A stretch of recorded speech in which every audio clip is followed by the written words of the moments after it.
Hai bosku, selamat datang di channel Kanime. Jangan lupa like, comment, share, and subscribe-nya. Terima kasih atas bantuannya dan selamat. Cara Lau lolos dari Kurohige, serta kekuatan tempur baru di pihak Lau. Seperti yang kita tahu, Kurohige telah mengetahui bahwa lautan yang berada di sekitar Pulau Winner akan menjadi jalur yang akan dilewati oleh salah satu bajak laut dari Wano Kuni. Entah itu Luffy, Kid, ataupun Lau, satu dari mereka akan melalui jalur tersebut. Untuk mencari keuntungan, Kurohige bersama beberapa komandan Titan dan sebagian pasukan telah bersiap di sana. Dia berniat menghadang bajak laut yang melewati jalur tersebut dan merampas berbagai hal berharga dari mereka, seperti salinan Road Poneglyph. Bajak laut hati pun menjadi kelompok yang lewat ke sana, sehingga mereka bentrok dengan bajak laut Kurohige. Sampai pada manga chapter 1064, terlihat bajak laut hati bisa bertarung dengan cukup baik melawan bajak laut Kurohige. Lau sebagai kapten berduel melawan Kurohige, dan dia mampu membuat Kurohige terluka parah. Sementara itu, para kru Lau pun memperlihatkan kemampuan dari mereka semua. Bajak laut hati membuktikan kemampuan bertempur mereka sangat baik. Namun, perlu diingat bahwa yang mereka lawan adalah Yonko Kurohige. Kurohige sangat kuat karena dia memiliki kekuatan dari dua buah iblis hebat. Para komandan Titan yang menemani Kurohige pun semuanya telah mengonsumsi buah iblis, sehingga kemampuan mereka telah berkembang pesat. Pada awalnya, memang bajak laut hati terlihat bisa mengimbangi mereka. Tapi sepertinya itu tidak akan bertahan lama. Lau juga sudah menggunakan Awakening dari awal pertarungan, padahal Awakening harusnya menjadi kartu as bagi Lau. Awakening itu sangat menguras tenaga, sehingga bila dipakai terus-menerus akan membuat Lau kelelahan. Kurohige juga memiliki kekuatan Yami-Yami Nomi yang akan segera dia gunakan. Dengan kekuatan tersebut, maka Lau akan menjadi sangat terdesak, sebab dia akan kesulitan memakai kekuatan OP-OP Nomi. Walaupun terdesak dan kelelahan, tapi Lau sekarang ini telah menjadi semakin tangguh. Dia juga telah memiliki tekad yang semakin kuat karena punya pengalaman bertarung melawan Yonko. Maka dari itu, walau Kurohige akan mendominasi, tapi Lau mampu bertahan cukup lama. Sementara mereka bertarung, pasukan angkatan laut akan datang ke Pulau Winner. Akainu telah mengetahui tentang pertempuran tersebut karena informasi memang menyebar dengan sangat cepat. Awalnya, Akainu kesal karena menurutnya angkatan laut hanya bisa menunggu hasil dari pertempuran itu. Dia juga mengeluhkan posisi Fleet Admiral yang dia miliki sekarang, karena sebagai Fleet Admiral, Akainu tidak bisa sembarangan bergerak bebas seperti dulu. Jika saja Akainu bisa bergerak dengan bebas, mungkin dia akan segera meluncur ke lokasi pertempuran ketika mendengar ada dua bajak laut besar yang sedang bertarung. Meski Akainu yang sekarang tidak bisa bergerak bebas, tapi sepertinya dia tidak akan tinggal diam. Walau pada awalnya Akainu menduga angkatan laut hanya harus menunggu hasil pertempuran tersebut, tapi dia akan berpikir bahwa pertempuran itu adalah momen yang bagus untuk meringkus dua bajak laut hebat. Maka dari itu, Akainu akan mengirim pasukan angkatan laut ke Pulau Winner.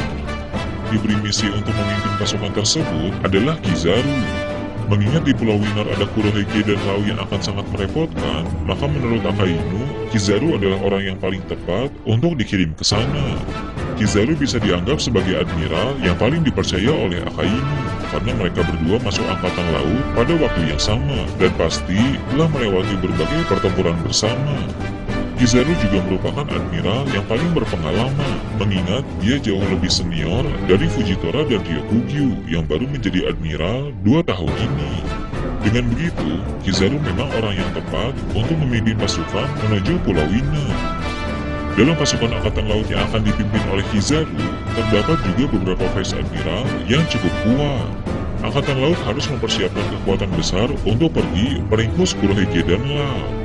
Mereka juga pasti akan membawa beberapa serapi, mengingat serapi merupakan kekuatan yang mengisi kekosongan Shichibukai.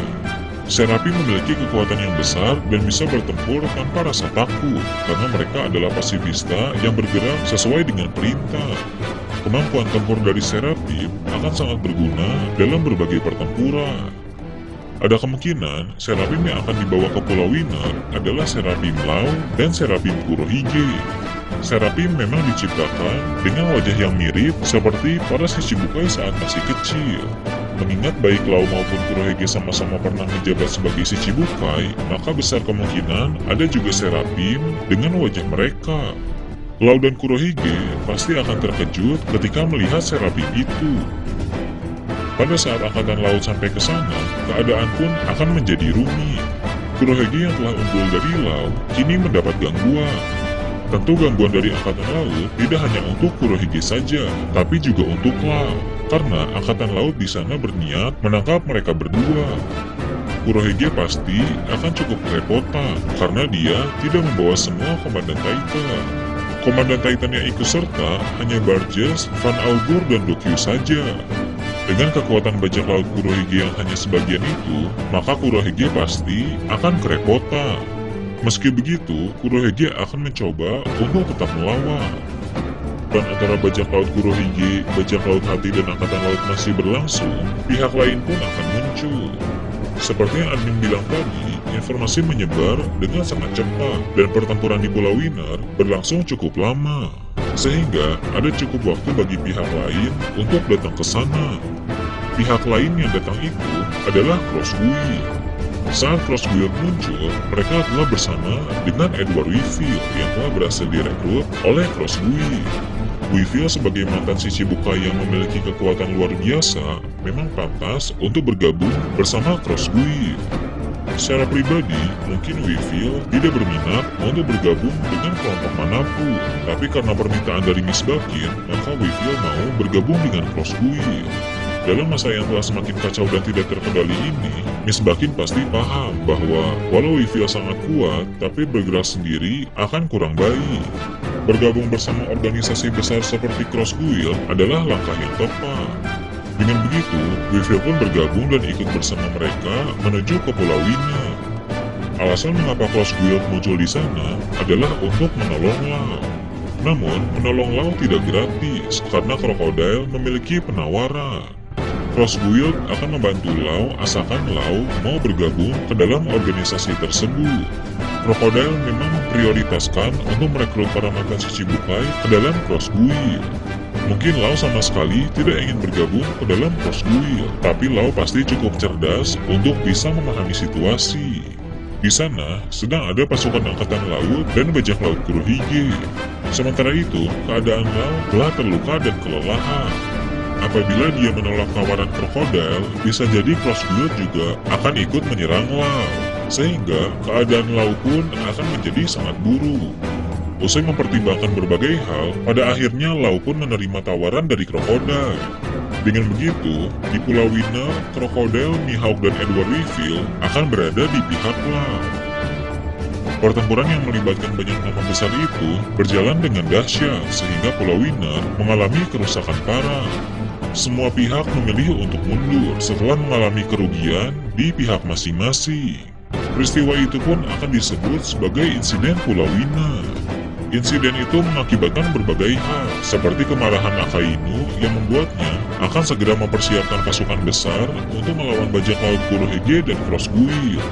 Insiden itu juga menjadi awal permusuhan dari bajak laut Kurohige dengan Crossguild, sehingga dalam saga terakhir ini, dua kelompok besar itu akan saling berkonflik.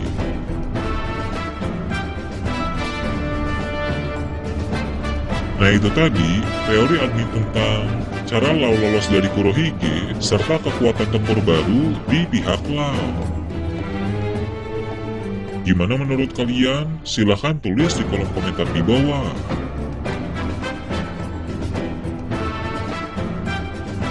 Oke, segitu aja untuk pembahasan kali ini. Jangan lupa like, share, dan subscribe untuk video menarik selanjutnya.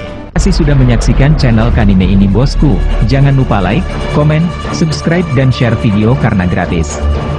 See you bosku.